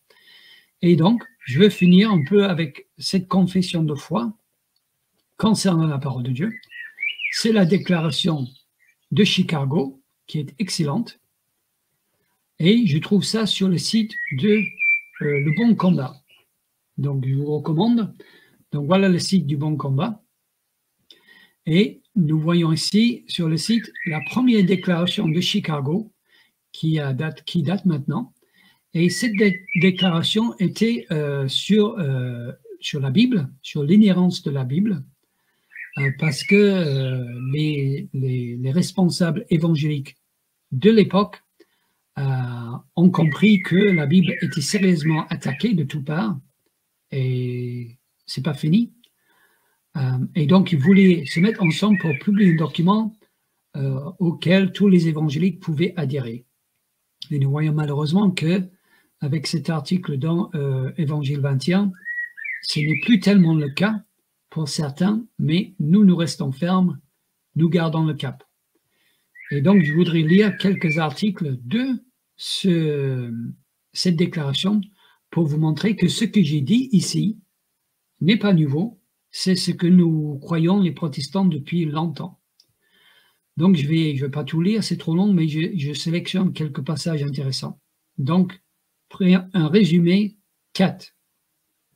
Inspiré par Dieu totalement et verbalement, l'Écriture est exempte d'erreurs ou de fautes dans tout son enseignement, non moins dans ce qu'il déclare des actes créateurs de Dieu et des événements de l'histoire du monde, et au sujet de sa production littéraire, telle que Dieu l'a conduite, que dans son témoignage à l'œuvre de la grâce divine pour le salut personnel. Donc voilà, la Bible est exempte d'erreurs dans tout ce qu'elle enseigne. Exempte d'erreurs et de fautes dans tout son enseignement. Dans tout. Non moins dans ce qu'elle déclare des actes créateurs de Dieu et des événements de l'histoire du monde. Donc, Amen. Cette déclaration donc est en totale contradiction avec l'article de ce pasteur Burgunder, parce que lui, il dit qu'il y a des erreurs dans la Bible, et la position protestante a toujours été que non, tout ce que la Bible affirme, est vrai. Dieu n'a pas trouvé ça une bonne idée quand il a inspiré les prophètes et les apôtres de mélanger quelques erreurs dans la vérité. C'est que nous sommes censés croire si nous prenons cet article de Burgunder au sérieux. Donc je le redis, suivant la déclaration de Chicago, Dieu n'a pas trouvé ça une bonne idée de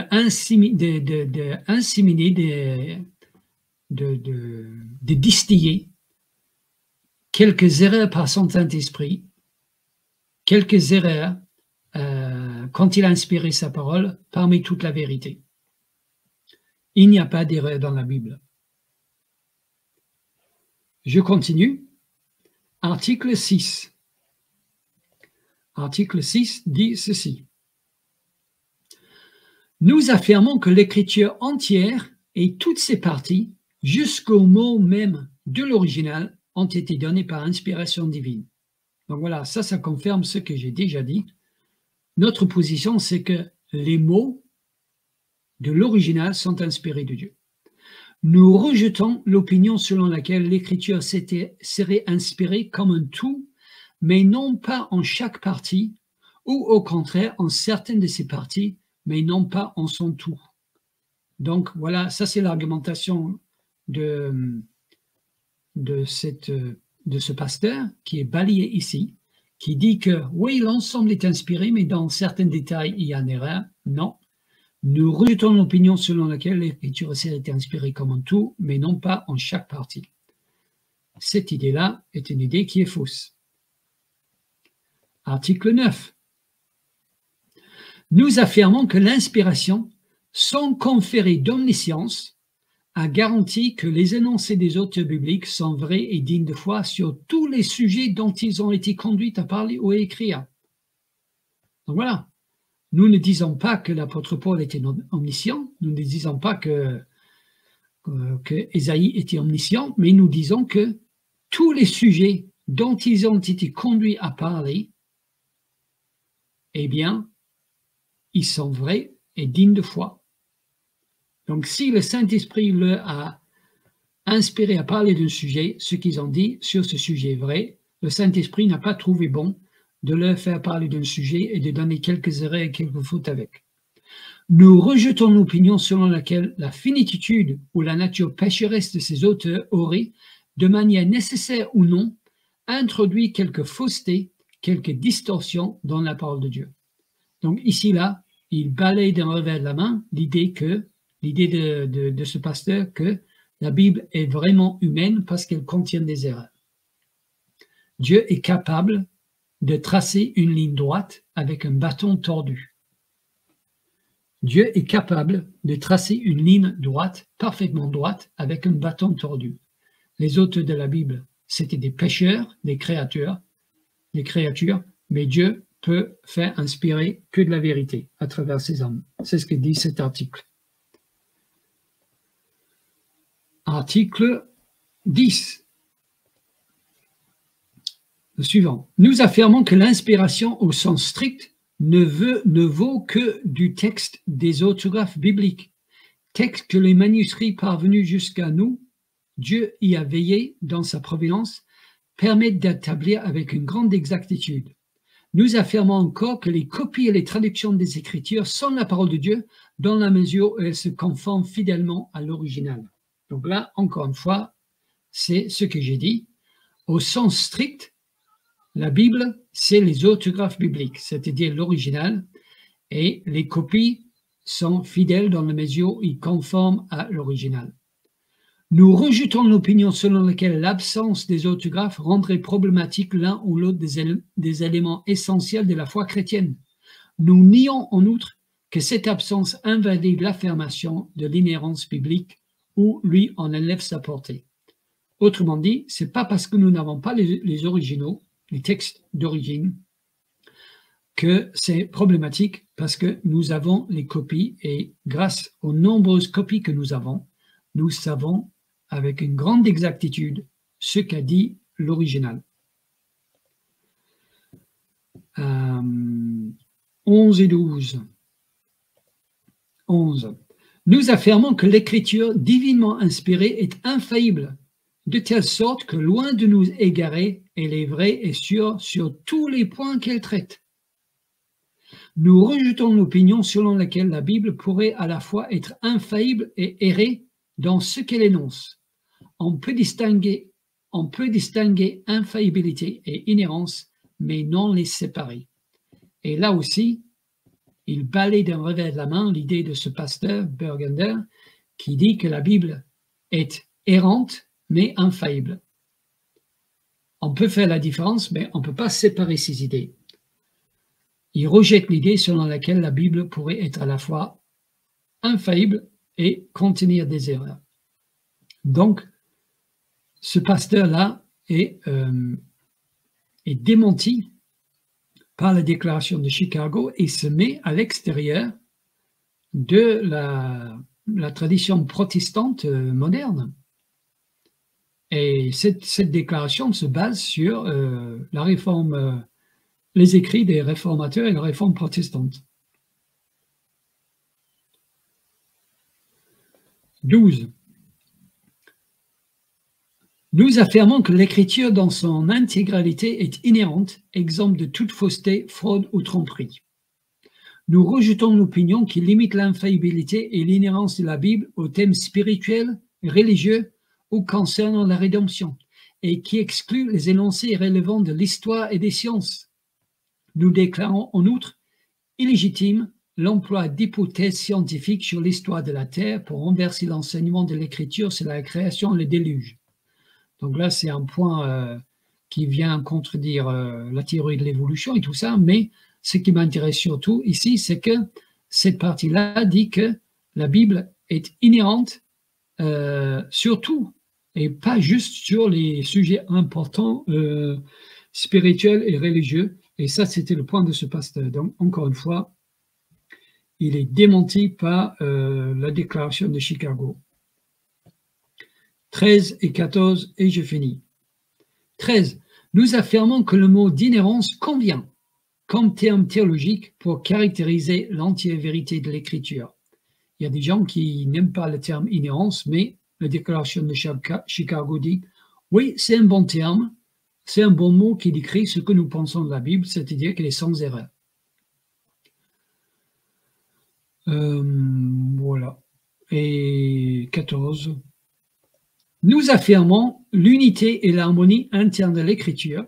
Nous rejetons l'opinion selon laquelle les prétendues erreurs et contradictions que l'on n'a pas encore résolues infirmeraient ce que la Bible dit de sa vérité. Et ça aurait été bien quand même que ce pasteur qui a écrit cet article intègre cette idée-là. C'est pas parce que on n'a pas trouvé de solution à ce que lui croit être des contradictions. Moi, je suis beaucoup moins convaincu. Je pense qu'on peut harmoniser tout ça, mais voilà, il pourrait être un peu humble en disant pour moi c'est une contradiction, mais je suis sûr que Dieu sait ce qui s'est passé et qu'il n'y a pas de contradiction. Mais même ça, il ne laisse pas une porte ouverte à ça. Il reconnaît volontiers l'idée qu'il y a des contradictions dans la Bible, et là c'est grave. Alors, je vois qu'il y a quelques commentaires. Bonsoir Pierre. Bonsoir, votre position est sur la scripture. Pourtant, ce sont les protestants qui ont changé les textes de la Bible. Ils ont rejeté certains textes et ont modifié d'autres. Waouh!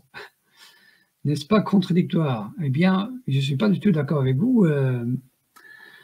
Pourtant, ce sont les protestants qui ont changé les textes de la Bible. Alors là, il faudrait me donner des exemples précis. Ils ont rejeté certains textes et en ont modifié d'autres. Il me faudrait, si vous pouvez me donner un exemple, mais là, je ne suis pas d'accord avec vous, là.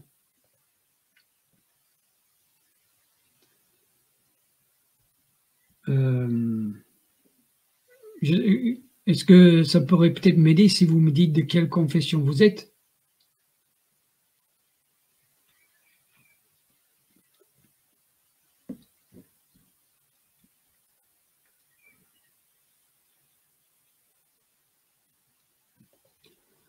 En tout cas, non.